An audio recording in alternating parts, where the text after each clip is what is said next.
குறள். கொன்றன்ன இன்னா செய்யினும் அவர் செய்த ஒன்று நன்று உள்ள கெடும். பொருள்.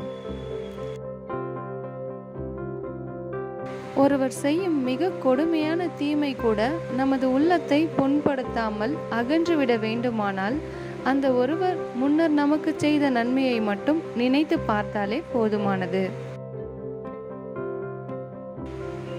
குறள்.